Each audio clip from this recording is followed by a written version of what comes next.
everybody? Episode 625 of the podcast in This Week in America, the Outdoor Sports Podcast presented by Betfred Sportsbook. It is Friday, November 18th, 2022, people.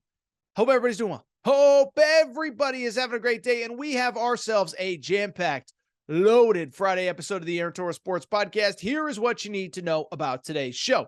We're going to open Greg Sankey, our buddy, SEC commissioner. He had some very interesting things to say about the future of SEC football when Texas and Oklahoma comes.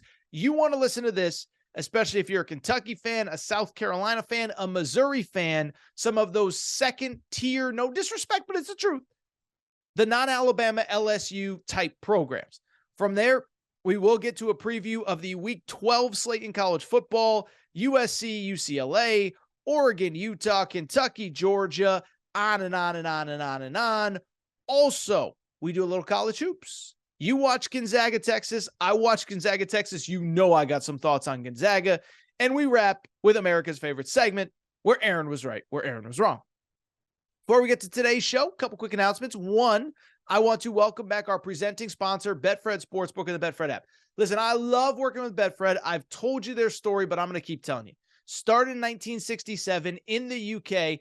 And here's the thing about Betfred, right? Come to the U.S. and they promise to make a major splash, and they have. They are the presenting sponsor of the Denver Broncos, of the Cincinnati Bengals, of the Colorado Rockies. And here's what I love about Betfred.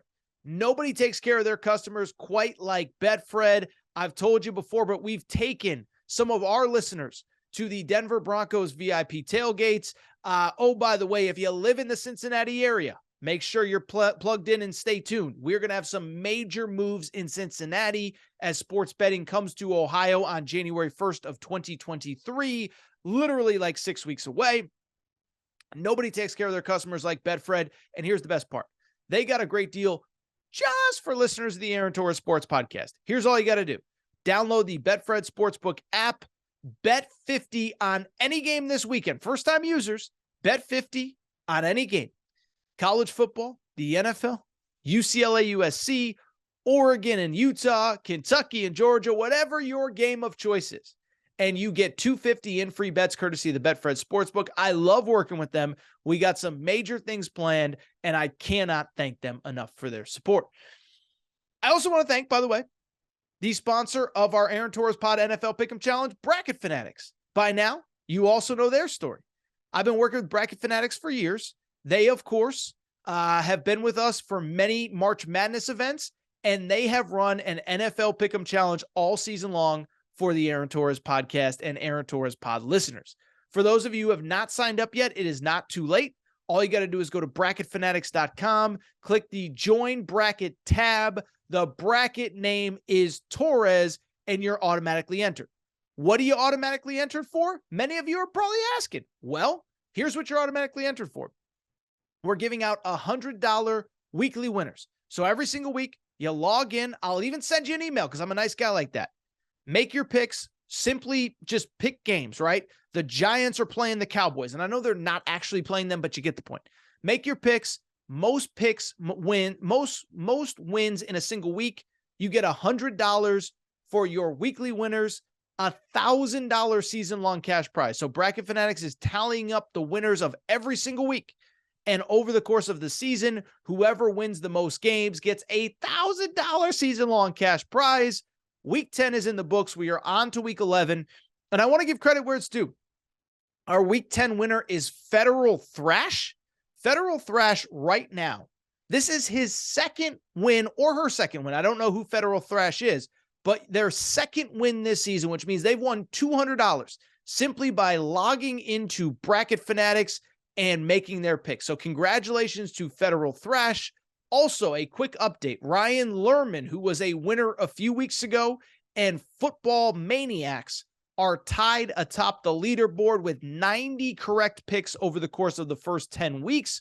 Houday wins, and Freeds are tied behind them in second place with 88 wins. So if you have not signed up, go to bracketfanatics.com, and what you want to do is click Join Bracket. bracket name Torres. Also, if you're watching on YouTube, there's a link there. If you're listening on Apple or Spotify, there's a link in the show description, bracketfanatics.com. Join bracket name Torres. That said, let's get to the topic of the day. And the topic of the day, look, it's another Friday where the slate this weekend is good. It's not insane, though. Like, we don't have to spend 18 minutes breaking down Utah, Oregon. And so instead, what I want to do is I want to start with a piece of news that came out on Thursday, which I thought was very interesting as it pertains to the present and future, and mostly the future of the SEC, and more specifically, SEC football. And whenever you talk about the future of SEC football, I think we all know what is on the horizon for this league. It just means more. And in this league, it just means more teams, because no later than the fall of 2025, Texas and Oklahoma are going to be joining the SEC. I think you probably knew that by now.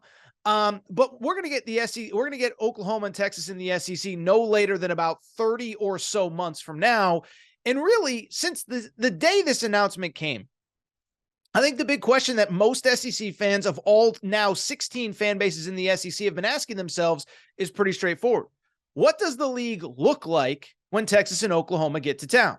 Obviously, right now we have 2 7-team divisions, the East and the West. The East plays the West for the SEC championship in Atlanta every year, and that is how we crown the SEC champion. But with 2 teams coming in, obviously in more of a western part of the conference geographically, the question has become, like, what becomes of the SEC and how the league is set up? Do you put both Texas and Oklahoma in the West and shift 2 teams east? Do you put one in the West? Do you put one in the East? Do you eliminate divisions altogether? Do you go to 4-team pods of 4 teams each? What do you do to figure things out? Well, on Thursday, we may have gotten a little bit of clarification on that, because Greg Sankey was speaking in South Carolina. And credit to my buddy Mark Ryan, a radio host down in South Carolina. He was at whatever availability that Greg Sankey had. And Greg Sankey, this conversation came up. And here is what Greg Sankey had to say. This is not a direct quote, but it is almost verbatim from my buddy Mark Ryan, radio host in South Carolina. Greg Sankey says, according to Mark Ryan, that's Mark M-A-R-C Ryan on air on Twitter, if you missed the tweet. Greg Sankey says the league is looking at going to a single division and is leaning heavily in that direction, moving away from 2 divisions, no 4-team system. So to be clear, this is not finalized. And to also be clear, because a lot of the big J's who got paid to go cover the SEC meetings down in Destin back in June pointed out that Greg Sankey had kind of hinted at this back in June. But the bottom line is, when he says this now publicly for a second time, I don't think he's saying that unless it very much appears to be where the SEC is going. I think it's absolutely fascinating. Let's break it down. Let's talk about this from all angles, because you talk about something that has a ripple effect on the future of the SEC. I believe for all 16 schools, this is big, big, big news. Now, first of all, if you get rid of divisions, I do think it's frankly kind of a good thing, right? Like I get why we started doing divisions back in the early 90s. It created this cool thing called the conference championship game. It was an extra game. It made a lot of money. Teams that wouldn't normally play each other got a chance to play each other. I know the first year it was Florida and Alabama. It was a classic game, blah, blah, blah, blah, blah, blah, blah, blah, blah. So we get why conference championship games were formed. And I also think they I don't want to say they've come full circle, but it doesn't feel like divisions are any longer the best way to determine a champion, right? I give credit to the Pac-12. This year, the Pac-12 just said, you know what? In one season, we're eliminating divisions. The best 2 teams are going to play for our conference championship, because just entirely too often, it does feel like the 2 best teams in the league are often playing in the same division. And very rarely are we actually learning who the best team is in a specific conference in a specific year from a conference championship game. You go back to I even think back to like the ACC when Jimbo Fisher, and I know he's a lightning rod right now, but when Jimbo Fisher was at Florida State, Dabo's really building that thing at Clemson. You knew they were the 2 best teams in the league. And once they got past each other, they had to go play some other scrub from the other division to kind of justify a quote-unquote conference championship. Same with the SEC for years. For years, the West was just stronger. Many years, it was Alabama and LSU. The winner of that game we knew was the best team. Some years, Alabama and Auburn. whatever. Now, credit to Georgia because they've risen up over the last couple years, but there's been many years where we kind of knew who the best team was before we got to Atlanta.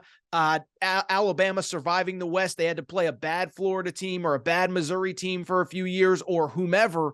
And so it does feel like this stuff has kind of been outdated, right? Even last year, Michigan, Ohio State. Michigan beats Ohio State for the first time in forever. We know they're the best team in the league. Now they got to go play some meaningless game in Indy. That's not really meaningless, but they destroyed Iowa, and they had to do that to be named conference champion. So anyway, I think that the divisions have come full circle. I'm totally fine with us moving on. And what I do think this also means, if we do go away from divisions, I think we know something else about the future of SEC football as well. What we know, it means that we're probably going to 9 league games for a couple of reasons, right? So first of all, the SEC right now plays 8 games. And it's cool and it's fine, but it's kind of this weird thing where you play 6 teams every year, but then there's a bunch of teams that you don't really ever play. And so I think we go to 9 conference games for a few reasons. 1, it just simply makes more money. But 2, then the structure of the SEC kind of sort of remains the same and in some ways does get better, right? So in a 9-game model, this is how things would go. We would call it what they call the 3-6 model, which means that you would preserve 3 rivalries for each team every year, right? So say you're Georgia. Every year, you'll still play a couple of your biggest rivals. You'll play Florida, maybe Auburn, maybe Tennessee, whoever. And then you play the other 6 teams in any given year. And so why that makes sense, why 9 is cool, is because now rather than having these major gaps where you don't play certain teams, everybody would play everyone else in the league every other year, right? You play your 3 rivals and then you play 6 other teams. The next year, the other 6 teams would rotate, which means you play all 16 teams in your conference, the 15 teams besides you, at least once every 2 years. And then the cool part is now all 15 teams are coming to your stadium. So if you're a Kentucky fan and maybe once in your life you've seen LSU come in, or once in your life and you've seen Alabama come into Kroger Field, well, now you're going to see Alabama, LSU, Texas, Oklahoma, Texas A&M once every 4 years coming through Alabama. I would suspect once we get word that we eliminate divisions, that would be the next step. And oh, by the way, you make more money by playing more league games. And so to me, that's probably the next step. And I think you can probably get away with it because in a 12-team playoff, those 1 to 2 conference losses will not be as bad. Finally, though, I do want to talk about kind of the winners and losers if this is where we go to a single division, 16 teams. And I think it's pretty clear, right? I think right now, the biggest winners are those second-tier SEC teams in the West. So the West right now is just tougher. I think there's no doubt about it. I don't think we're going to argue about that. And it's just tough, right? It's tough for Mississippi State to get up off the ground. It's tough for Arkansas in a year like this where there's injuries and where stuff breaks your way, where every single year you got Bama on the schedule. You got LSU on the schedule. Many years Auburn is up. Some years A&M is up. It's just tougher in the West right now than it is in the East. So Arkansas, all of a sudden, assuming that some of these teams aren't your geographic rivals, all of a sudden you don't have to play Alabama every year. You're only playing Alabama every other year, and you're replacing them with a Vandy in certain years, a South Carolina in certain years. You're obviously playing Missouri every year, but it's the same with Mississippi State, right? Now, instead of having to play Alabama every year, if they're not one of your rivals, then you're now replacing them with a Vandy or a South Carolina or somebody that you wouldn't routinely play, and in theory, it gets easier. With that said, I will also say I think there's 4 really big losers with this news if it ends up being as was kind of said by Greg Sankey on Thursday. And that's kind of those middle to bottom tier SEC East teams right now, right?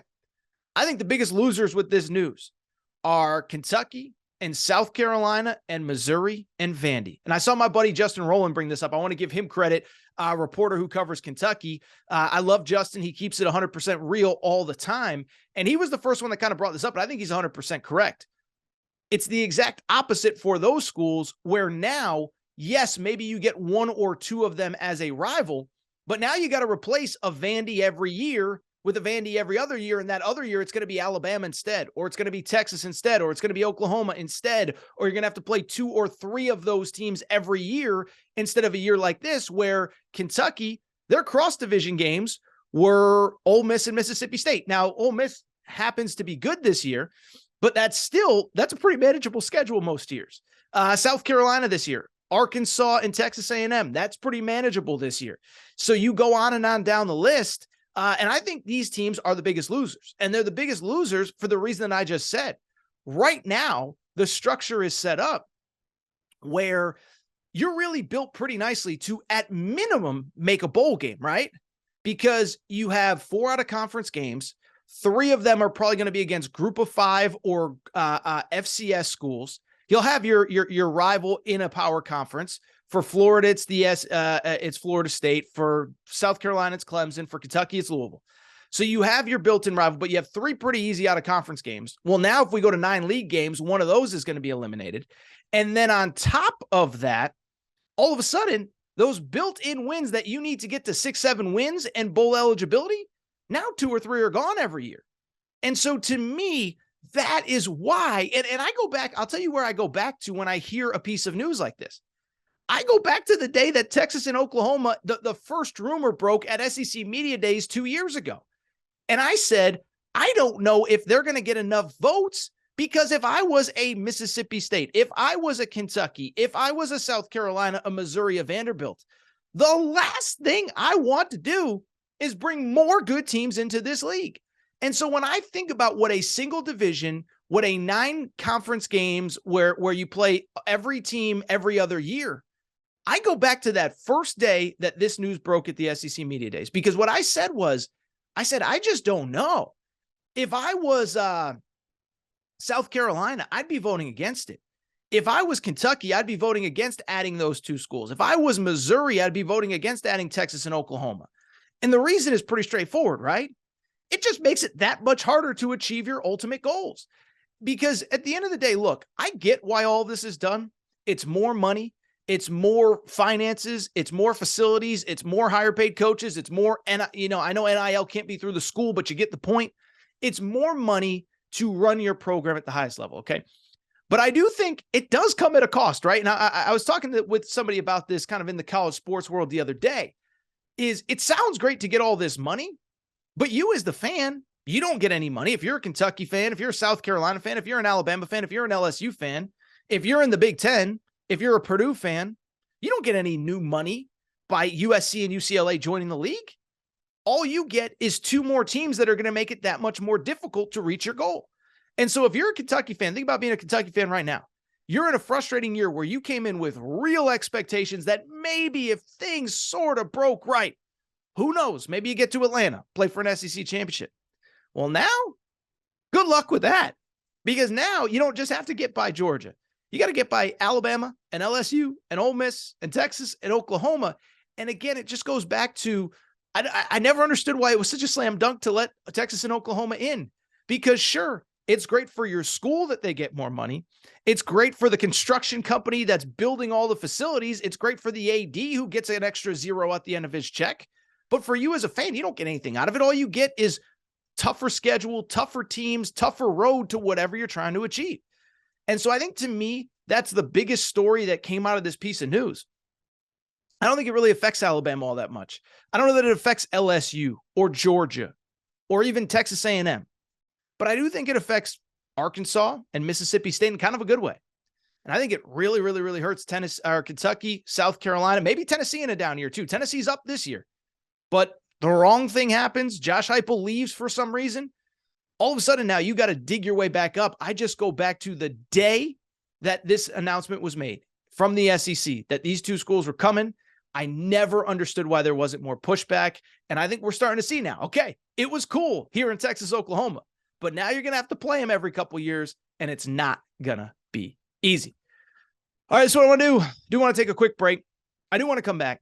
And when I come back, we will preview very quickly the Week 12 slate in college football. Cannot believe we're at Week 12. I'm going to talk about USC-UCLA. I'm going to talk about Oregon, Utah, Kentucky, Georgia. We're going to talk about all of it. Take a quick break. Be right back. Do want to switch gears and do want to continue the conversation on college football and look at the Week 12 slate. Yes, it's Week 12. I cannot believe that we are here. And as is kind of normal in the pre-rivalry week slate, It's just a little bit quieter than usual. Obviously, this is the week where a lot of these SEC teams, some ACC teams kind of schedule an FCS or a group of 5 team. So no big game for Alabama this week. No big game for LSU. No big game for Auburn, A&M, whoever, Florida State in the ACC, a lot of group of 5 FCS. But there are still a few marquee games, and I do want to get into them. And obviously want to start in the Pac-12, where this was supposed to be semifinal Saturday, right? I mean, this was supposed to be the weekend where you had 4 teams all ranked in the top 15 playing each other, essentially 2 de facto semifinals to get to the Pac-12 championship game in a few weeks, where one team would, in theory, be able to play itself into the college football playoff. Then, unfortunately, the Pac-12 all over itself, and we had Oregon lose last week at home to Washington. We had UCLA follow that up with a loss to Arizona. Now, it's worth noting, all 4 of these teams, UCLA and USC, which we'll talk about in a minute, Oregon and Utah, they're all still very much in the thick of the Pac-12 championship race. But really, realistically, USC is the only team in the Pac-12 that has college football playoff aspirations. And so let's start with that first one. UCLA hosting USC at the Rose Bowl. USC is actually a 2.5-point favorite in the Betfred Sportsbook. And let me start by saying this. I didn't do a ton of reaction to the college football playoff rankings, but one thing that does annoy me is when we have these new rankings and when there isn't a lot to talk about, we manufacture fake stories that don't exist. I saw this as like a big debate of well, is USC, can they play themselves into the playoff picture? If USC wins out, they're going to be in the playoff, okay? I don't know exactly who they'll play. I don't know how it's all going to play out. But listen, TCU might take a loss here or there. Even if they don't, Michigan and Ohio State, one of those teams is going to lose. Listen, I love Tennessee, but I think if USC runs the table, beats UCLA on the road, beats Notre Dame, wins a Pac-12 championship, at 13-1, I could see the scenario where the selection committee says, you know what? They're a conference champion. That matters. I'm not saying I agree with it, Tennessee fans. I'm just saying it's a possibility. And listen, there's other losses to be had across college football. If USC goes 12-1 and wins the Pac-12, they're going to get in. I think the big question is, will they actually go 12-1 with 3 really tough games remaining on the schedule? That's if they get to the Pac-12 championship game. Now, in terms of this game itself, it's really interesting because essentially what this game comes down to is we have 2 really elite offenses, and those elite offenses are kind of going against the strength of each offense is going against a weakness of the other defense. For USC, I'll say this. I don't think people we're not talking about how good Caleb Williams has thrown 31 touchdowns and 2 interceptions this year. And I don't feel like anybody's talking about him. We're talking about CJ Stroud and Hendon Hooker and maybe now Drake May, the quarterback at UNC, Luke May's younger brother, are in the Heisman conversation. If Caleb Williams wins out, he's going to be in that conversation. He is having an incredible year. And the good news is he's going up against a terrible UCLA defense. Remember, this UCLA defense, that's the reason that they're not 10-1 coming into, or 9-1 coming into this game and still in the playoff hunt. It's because their defense couldn't get off the field because Jaden DeLora, the quarterback at Arizona, was unbelievable last game. 23 of 29, 300 plus yards passing. And so now you think about what Caleb Williams could potentially do against this defense. It's going to be surreal. It is worth noting, though, that USC, obviously Travis Dye, their leading rusher, he is out. Jordan Addison just came back from an injury last week. So USC is well below 100%. Then on the flip side, there is the UCLA aspect of this. And listen, for as bad as the UCLA loss was last Saturday, let's keep in mind one thing. First of all, I think most people liked UCLA coming into this game, and with good reason. That run offense is elite, okay? Don't forget, and I don't think people know this. I want to say don't forget because I don't think most people know this. You know who leads the college football in yards per carry as a team? It's UCLA. They're averaging almost 6 yards per carry. That is absolutely insane. And they're going up against the USC defense that hasn't been very good stopping pretty much anything, let alone the run. Now, everybody's all caught up with USC because they took care of Colorado last week. But the previous 3 games before that gave up 35 points to Cal, 37 points to Arizona, and 43 points to Utah. So 35 points in 3 of the last 4 games. And I don't think this is going to be really high scoring, I guess is the best way I would put it. The over-under is 76, by the way, in the Betfred Sportsbook. But when I look at this game, a few things do stand out. One, it felt like up until last week when UCLA lost, everybody liked UCLA. I don't really get it. I don't really get why the tide has turned so much. I get that USC won last week, but USC was playing a terrible Colorado team, and UCLA was playing an Arizona team that they're not good. Arizona's currently 4-6, but Arizona was certainly battle-tested, had played Oregon, had played USC tough, as I just said. And two, more importantly, I just like the matchup for UCLA. One other note on this game, it is at the Rose Bowl. I think most of you know by now the Rose Bowl, not known for their capacity crowds and raucous stadium environments. I would expect this to be about 50-50 in terms of fan attendance. There's going to be a lot of Cardinal and gold in that stadium, but I do like UCLA to win.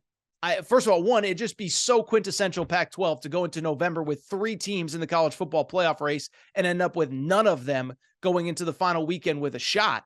But two, this matchup I just think favors UCLA.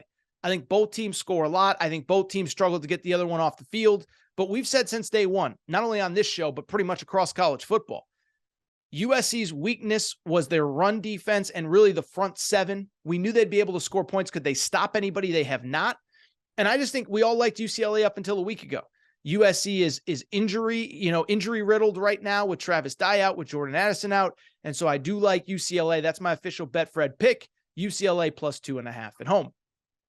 Speaking of plus 2.5 at home, how about Utah as a 2.5-point favorite on the road against Oregon?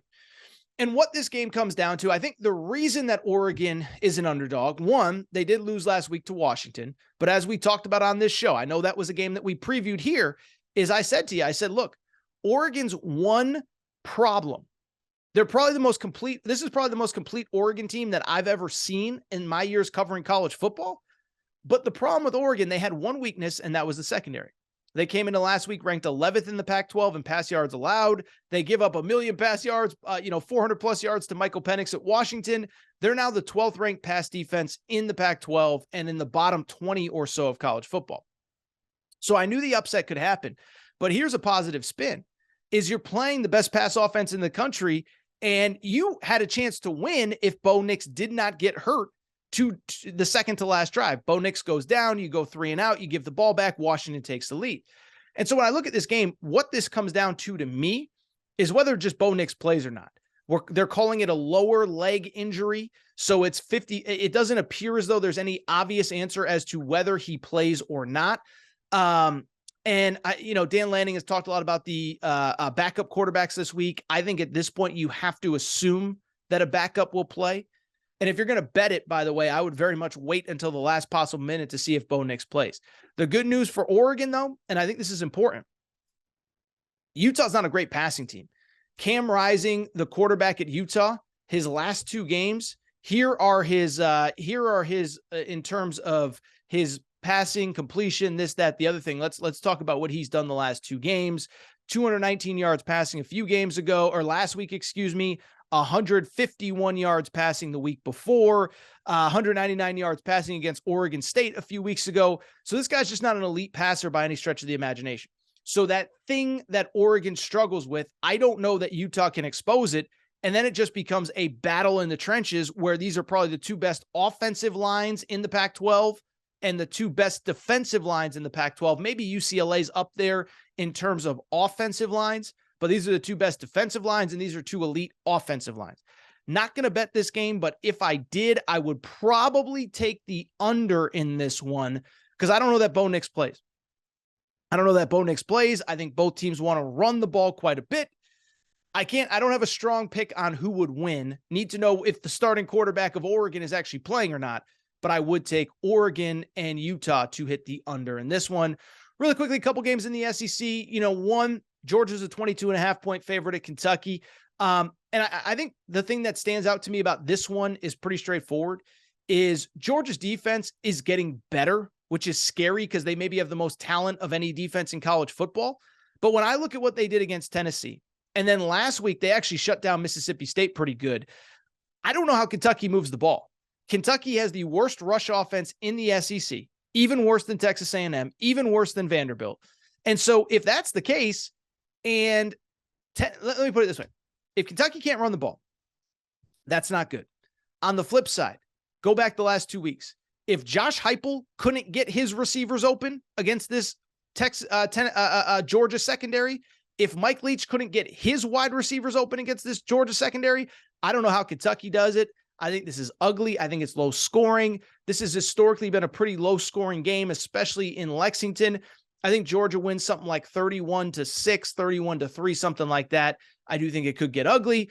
Ole Miss, Arkansas, no strong opinions on this one, but what I would say about it is this. I thought my buddy John Neighbors, radio host in Arkansas, brought up a great point the other day. He said, look at Ole Miss. He said, what is Ole Miss's best win? Because you look at Ole Miss's schedule, and it goes back to some of the stuff that we talked about a segment ago. Look at their schedule. They played Troy, Central Arkansas, Georgia Tech, and Tulsa in the out-of-conference. In conference, here are their wins: Kentucky, Vandy, Auburn, A&M, and that's it. And so you look at the in-conference schedule. They've probably beaten the 3 worst teams in the conference: A&M, Auburn, and Vandy. You pick who you think is the worst in what order.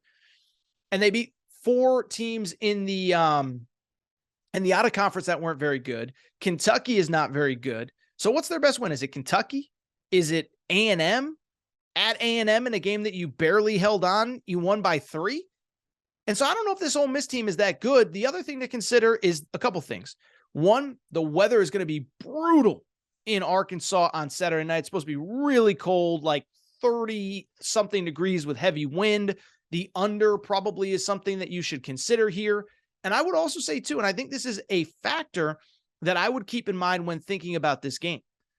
We call it the body blow effect, and I think it's important here. The body blow effect is usually when you play Alabama, Georgia, one of those type really physical teams, the next week it's a struggle to score, to move the football. And I think that's going to be the case on Saturday for Ole Miss. They're beat up, emotionally drained, everything from that game against Bama.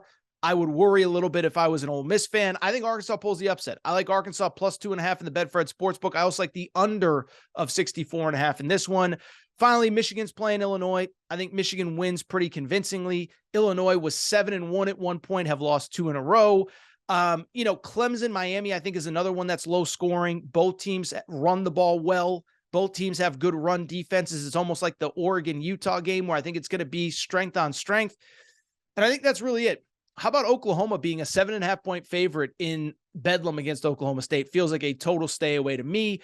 Ohio State, a 27.5-point favorite against Maryland. I will not be touching that one. Florida and Vandy, I think will be an entertaining game. I expect a lot of points there. And that's really about it. Quiet slate. Good news is we get a lot of good games next week. Obviously, Michigan, Ohio State is going to be the big one. We also have Auburn, Alabama in the Iron Bowl. We have Florida, Florida State, South Carolina, Clemson, Georgia Tech. So a lot of good games next week. So here's the deal. I want to get to some college hoops. There's not really a ton that's happened since the Tuesday, the Wednesday morning show that we did. Obviously, that was recapping the Champions Classic. Michigan State beats Kentucky. Kansas beats Duke. But a couple college hoops stories that I do want to get to. By the way, Monday's show, we will probably talk a little college hoops. I know we don't generally talk college hoops on Monday. It's mostly a football show. But with all of the big tournaments going on, the Maui Invitational, all that, we'll probably preview some of those on Monday. But let's get to some of these storylines in college hoops since we last recorded on Tuesday night into Wednesday. By now, I'm guessing you probably know where I'm going with this segment. You probably know what the one big story is in college hoops since I last recorded. It is the Gonzaga Bulldogs going into the brand new Moody Center, the new arena on Texas's campus for basketball specific, events there. Gonzaga walked in as the number 2 team in the country. Texas number 11. Gonzaga's a slight favorite of the Betfred Sportsbook. And Gonzaga got destroyed. Final score 93-74. And I got a couple thoughts on this. One, I know I always say the more interesting stories in the losing locker room. Today, let's give credit to the victors, though, right? Let's give credit to Texas basketball, because this was a team coming into the year I was probably a little bit more down on than most people. You go back to last year, Chris Beard, year one, brings in a bunch of transfers, Marcus Carr from Minnesota, Timmy Allen from Utah, Christian Bishop from Creighton, Dylan Disu from Vanderbilt. And I remember being on this show talking about how much I love Texas, how they were the next great program in college basketball, because Chris Beard was at a place that he believed that he could win multiple national championships at. Well, it didn't really go that way for Texas last year. They were never really bad, but they were never great either. The stat that stood out to me, and I understand that the Big 12 is a brutal conference, but Texas at no point last year won more than 3 consecutive games once conference play started. So they never really got on a run. They never really had that moment where we just sat there and said, oh my God, here comes Texas. And if anything, they were kind of a jumbled mismatch group of parts in terms of the team itself. Had a couple guards that weren't really kind of lead guard type, talents. You had wings that couldn't really shoot.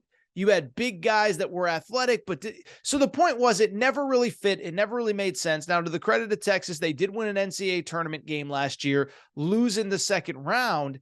But going into the season, there was a lot of buzz on Texas, in large part because of 2 things. One, they did bring in one marquee transfer, Tyrese Hunter, from Iowa State. He was the Big 12 freshman of the year last year. And they also added a couple 5-star freshmen, Arterio Morris and Dylan Mitchell. Still, I wasn't really sold on them, even after they beat Arkansas in an exhibition charity event a few weeks ago. But then I watched them against Gonzaga, and I'll give credit where it's due. I was wrong on Texas. Oh, we'll talk about them in where Aaron was right, where Aaron was wrong. And this is a really good basketball team. The difference, the X factor, it is Tyrese Hunter. Wednesday night against Gonzaga, he finishes with 26 points, 5 of 8 3-point shooting. That was the variable that was missing last year. Didn't have great shooting and really didn't have a playmaker at the point guard position. Marcus Carr is more of an off-the-ball guy. Get him the ball in space, allow him to make plays. Well, Tyrese Hunter kind of solves 2 problems with one. He's a great 3-point shooter, and he is a great playmaker for others, and that was on full display on Wednesday night against Gonzaga. He finishes the game. This is Tyrese Hunter, the star transfer from Iowa State, a career-high 26 points, 5 of 8 from 3, 2 assists in the victory. And so what I would say in the big picture with Texas, this team just might be better than I gave them credit for. They had the talent, they had the athleticism, they had the skill, they had the coaching, but now they have a star player who can make plays with the ball in his hands. And the other thing that stood out, the defense was really good. Now, you look at the box score, statistically, it wasn't great. But if you watch this game closely, Fran Fraschilla was calling the game. I think Fran is as good as anybody in college basketball in terms of like making the viewer smarter. And he kept pointing out, oh, that's a scouting report thing. Oh, that's a thing that they talked about in walkthrough today. And so with Fran, what he said was there was 2 or 3 moments where they're trying to get Drew Timme the ball here. They're trying to do this there. They're trying to do that there, this being Gonzaga. And Texas had answers for everything. And so credit to Texas, big win, momentum kind of gaining win. And now they're kind of an interesting team because outside of this, they don't have a ton of super marquee games left until league play starts. They don't play in the Maui Invitational. They don't play in the PK 85, which is the Phil Knight event in Portland.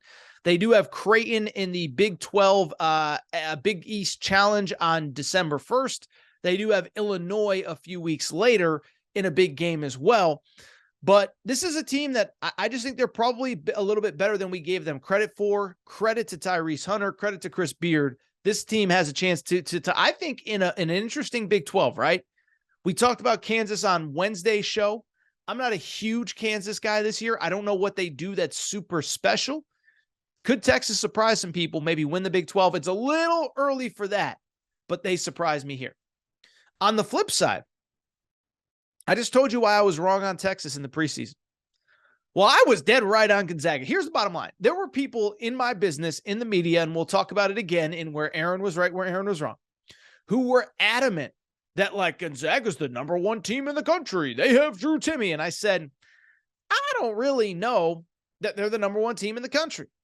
And the reason being, and we talked about it all offseason. I remember talking about this back in April. I remember in April talking about this and saying, what is their point guard situation? Because for Texas, for Gonzaga to have success, we know Drew Timmy's back. We know he's great. We know this. We know that. They need somebody to step up at the point guard position. Because remember, last year they had a kid named Andrew Nembhard, was the first pick of the second round, was a great college basketball player. And I just said all offseason, I said they need one of two guys to step up, either Nolan Hickman or Hunter Salas. Both were 5 stars. Both were freshmen last year. They didn't really play.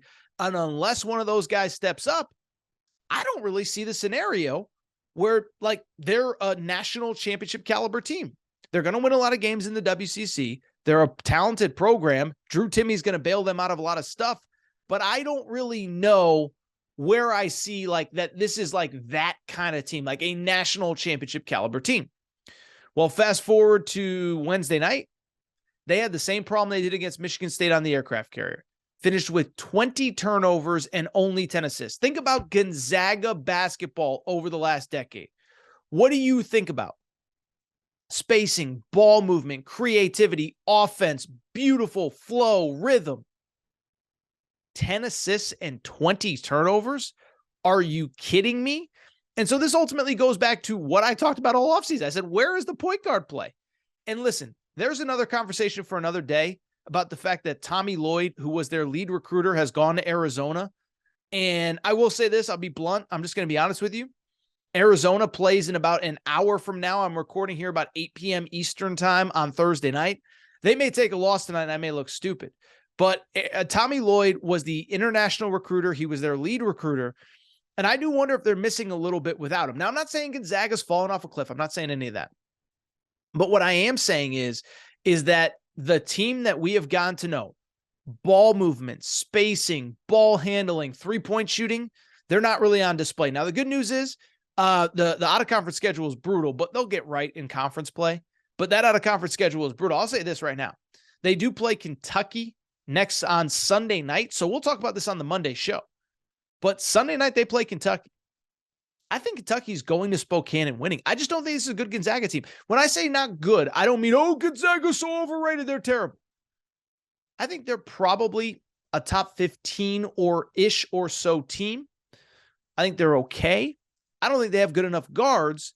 And so I think Wednesday night proved it. I do like Kentucky to go into the kennel and get the W. I think if you can get pressure on their guards, which Kentucky will with Cason Wallace, with Jacob Toppin, who's more of a wing player, with Antonio Reeves, I think they go in and get the win.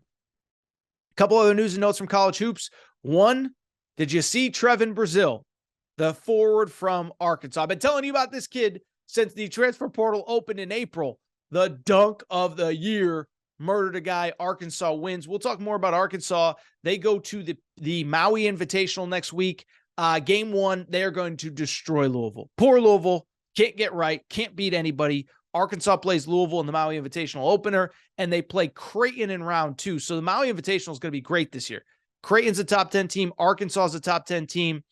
San Diego State's really good. Arizona, we just talked about, is good. The Maui Invitational is going to be awesome.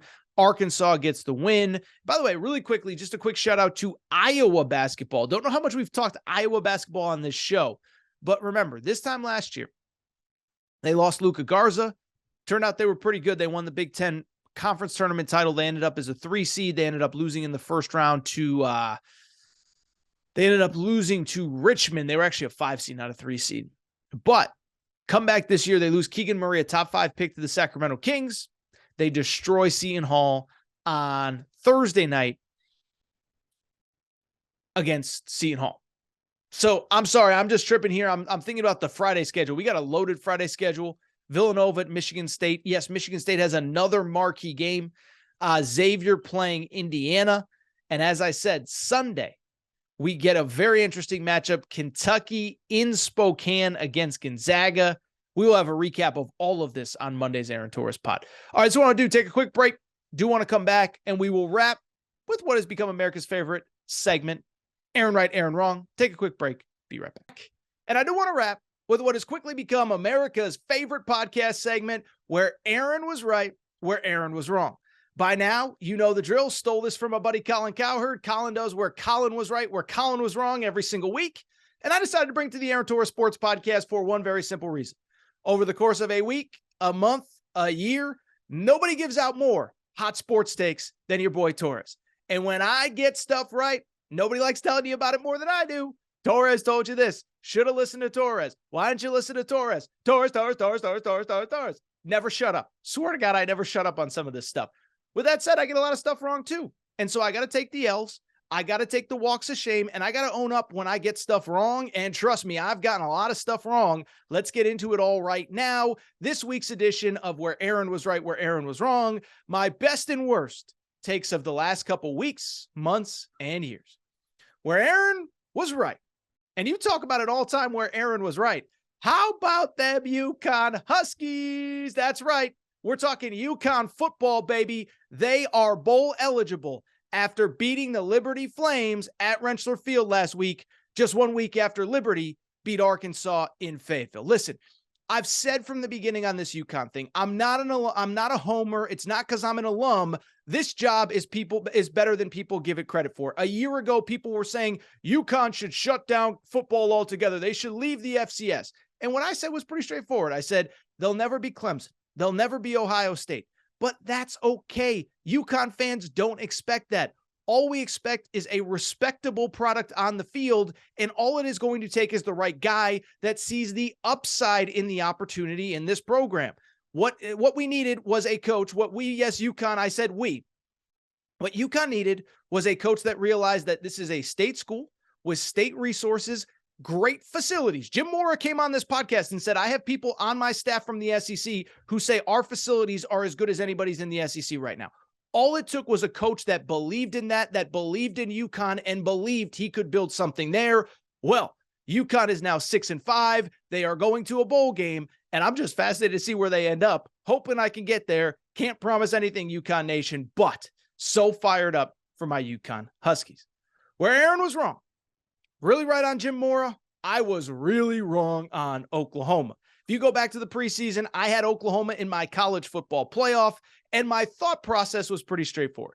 I said, I think the offense really shouldn't miss a beat. They're bringing in a great coordinator named Jeff Lebby from Ole Miss. They're bringing in a great transfer quarterback named Dylan Gabriel from Central Florida. And while the offense isn't going to miss a beat, the defense should be much, much, much better under Brent Venables. I know that is not what has happened at all. Instead, Oklahoma has completely fallen off the face of the earth. And as we talked about on Monday, I continue to be blown away by the Oklahoma fans that continue to say, oh, it's Lincoln Riley's fault. He left a mess. Well, Lincoln Riley inherited a much bigger mess than if you believe Lincoln Riley left a mess at Oklahoma. He inherited a much bigger mess at USC, where they were 4-8 last year. They are now 9-1 with a chance to play themselves into the college football playoff. Oklahoma, meanwhile, is 5-5. This is literally their worst season of this century. Like, they have not been worse than they are right now at this point in the season at any point since the turn of the century. Even worse, I don't know if Brent Venables gets it, man.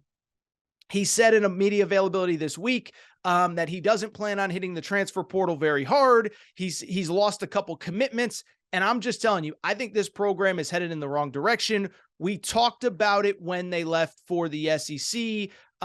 Listen, when Lincoln Riley left with the wrong hire, this could turn into the modern day Nebraska. I'm not saying it gets there. I just don't think Brent Venables is the guy. Where Aaron was right. Did you see the Gonzaga-Texas game on Wednesday? And if you didn't, we just talked about it. But here's the bottom line. All offseason long, I saw people in the media that I respect saying, I think Gonzaga might be the number one team in the country. And what'd your boy Torres say? I said they could be, but I just don't see it. In my final poll heading into the year, I think I had them at 5 or 6, and that felt pretty gracious. And here's why. I said it since April. They don't have a point guard.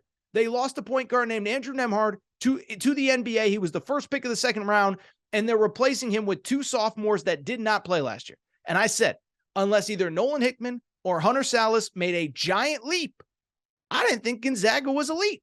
And so when I look at Gonzaga, I never loved them. They go to Texas. They get smacked on Wednesday night against Texas, and it doesn't get any easier from here.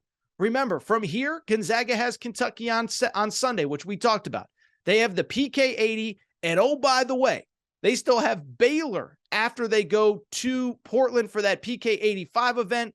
I think it's going to get better before it gets worse. I'll say this too. This is why I would not go to the Big 12 if I was them. Take your lumps in the out of conference, get healthy, get right in the conference play. If you're in the Big 12 in a year like this, you're probably going to end up as an 8-9 seed in the NCAA tournament. I don't get the move to the Big 12. Nothing's official, by the way. I'm not saying that anything has happened with that. But what I am saying is I told you all offseason, I said, I don't like the makeup of this Gonzaga team. I think they're fine. I don't think they are elite. Where Aaron was wrong. Listen, I was wrong on the team that they played, Texas, on Wednesday night. If you remember 2 off seasons ago, last off season and Chris Beard's first off season, I said, I love Texas. They crushed the portal. And I thought they were largely a mess last year in year one for Chris Beard. Well, this offseason, he basically brought back the same team that he had last year, added Tyrese Hunter, a transfer from Iowa State, added a 5-star named Dylan Mitchell. But I said, the whole team is still the core from last year. How much better could they be? Well, apparently a lot better because they destroyed Gonzaga, won by 19. It was Gonzaga's biggest loss in over a decade, and they looked really, really, really good. Tyrese Hunter, the transfer from Iowa State, 26 points, including this guy was lights out from three-point land. And all of a sudden, you start talking about a team, that's not named Baylor, that's not named Kansas, that could rise up in the Big 12. I think it's Texas. Chris Beard, I liked the hire when it happened. I did not like last year, and I was not excited coming into this year, but this is one I'm probably going to have to take an L on. I just feel like, man, they are way better than I thought. Where Aaron was right. So this was a little one that flew a little bit under the radar over the course of the last few days, but the Florida Gators men's basketball program, they took an L to Florida Atlantic at home on Tuesday night. Why does it matter? Why do I care? Well, I'll tell you why I care. It's because all off season long, there were certain people in the media that were hyping up Florida because they have this 36, 37-year-old whiz kid head coach named Todd Golden, and he loves the analytics. That's what he kind of came up on. That's what he's known for. He's a quote-unquote analytics guru. And what do I always tell you about analytics? They're important, but they are not a be-all, end-all, okay? Analytics tell a picture. Analytics paint a narrative. Most importantly, analytics are in place to exploit the smallest of inefficiencies. Remember, this is why the Oakland A's originally created Moneyball. It wasn't to win championships. It was to exploit whatever market needed to be exploited. Well, Moneyball started about 15, 20 years ago. How many World Series championships does Oakland have since then? 0. Because at the end of the day, analytics play a small role. They are not the entire thing, and it does not matter if you don't have talent. And so when everybody was hyping up, oh, Florida, oh, analytics, what did I say? I said, yeah, you know who else has access to analytics? Bruce Pearl, John Calipari, Eric Musselman, Nate Oates, Rick Barnes, and they all got much better players. And so at the end of the day, Todd Golden comes from San Francisco. Yeah, it's cool you had analytics there. You weren't playing the guys that you're going to play in the SEC. They take a loss to Florida Atlantic, and I'm just telling you, I think they're a fine program. I think they're a fine team. They are not elite. They are not great. They're not anywhere close to the top of the SEC. I was just dead right on the Florida Gators basketball team. But where Aaron was wrong, I'll say this for Billy Napier, the Florida football coach here. I've been a Billy Napier guy, but over the last 2-3 weeks, I have really said, I don't think Florida's that good. I think they're overachieving with Billy Napier. And most importantly, I said, I don't know what Florida does at an elite level right now. Well, last 2 weeks, they're running the crap out of the ball. Okay, so last week against South Carolina, this is the Florida Gators football team. They finished with 374 yards rushing. 2 different backs went for over 100 yards, and Anthony Richardson, the quarterback, went for 98 yards, meaning they were 2 yards away from having 3 100-yard rushers, and that is on top of a few weeks ago when they won at Texas A&M in a game where they had 291 yards rushing. And so I look at this Florida Gators football team, and I still think this is probably the least talented roster that Billy Napier is going to have. And he has them at 6-4 going into the Vandy game this week. beat Vandy. All of a sudden, you play Florida State to go to 8-4. If he gets to 8-4 with this roster and this schedule in year one, it'd be incredible. I don't think they're beating Florida State, but it doesn't change the fact that they're ahead of schedule and that I was dead wrong on the fact that this team has no talent and they're not very good, because they are just good. I give them credit. Really quickly, two more where Aaron was right. Earlier this week, USC basketball got a commitment from a 5-star named Isaiah Collier, and depending on what recruiting service you look at, some have him listed as the number one player in the country. Now, the 24/7 consensus, DJ Wagner, Kentucky, but Isaiah Collier commits to USC. And how about by Trojans? Listen, I've been telling you for years, Andy Enfield is doing one of the most underrated coaching jobs in all of college basketball, okay? I live in LA. USC basketball has never had the sustained period of success that they're in right now. Now, if it was Kentucky, you'd be disappointed. If it was Duke, you'd be disappointed. But here's the bottom line. Here is USC basketball over the last 6 or 7 years. 2016, they make the NCAA tournament. 2017, they make the NCAA tournament. 2018, they are the first team out of the tournament. 2019, bad year. 2020, they would have gone if not for COVID. They made the tournament each of the last 2 years, including an Elite Eight run. So essentially what I'm trying to tell you is they are 1 win in 2018 and a pandemic in 2020 away from going to 6 NCAA tournaments in 7 years. USC has never done anything like this in the modern history of their program. Credit to Andy Enfield, and it's not slowing down. The other thing with USC basketball, they put out a lot of pros. I don't think people realize it. Everyone knows Evan Mobley, but Onyeka Okongwu, who plays for the Hawks, Jordan McLaughlin, a point guard who played at USC, is in the pros, DeAnthony Melton, Chimezi Metu. You go on and on down the list. Credit to Andy Enfield. He has been awesome. USC basketball is a program that does not get enough credit. And finally, where Aaron was wrong, and this is a big time L.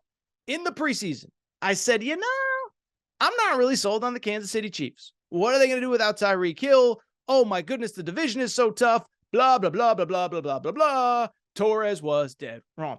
Here's the bottom line about Kansas City. One, the loss of Tyreek Hill has not mattered, at least not in the way that I thought. 2, the division isn't very good. But 3, here's the bottom line. After Buffalo's loss to Minnesota last week, have you seen the AFC standings? You know who's in first place, and you know who would have home field advantage throughout the playoffs next year? It's the Kansas City Chiefs. Was dead wrong on this. I got to own it. KC remains awesome, and I learned my lesson. Don't bet against Patrick Mahomes. All right, I think that's it for this episode of the Aaron Torres Sports Podcast. Before we get out of here, I want to remind you, if you're not subscribed to the show, please make sure to do so. Apple, Spotify, Amazon Music, Google Music, wherever you listen to podcasts, make sure you're subscribed. Also, make sure to rate and review the show. Go ahead, give us a quick 5 stars. Let us know what you like, what you don't like, all that good stuff. Make sure you're following on social media at Aaron_Torres on Twitter, at Aaron Torres Pod on Instagram, Aaron Torres Podcast Questions at gmail.com, Aaron Torres Podcast Questions at gmail.com. That is all for today's show. It is time for me to get out of here. Shout out to Craig. Shout out to Rachel, who hates my voice. Shout out to JJ Redick, you F-head. I'll be back Monday. New episode, Aaron Torres Sports Podcast.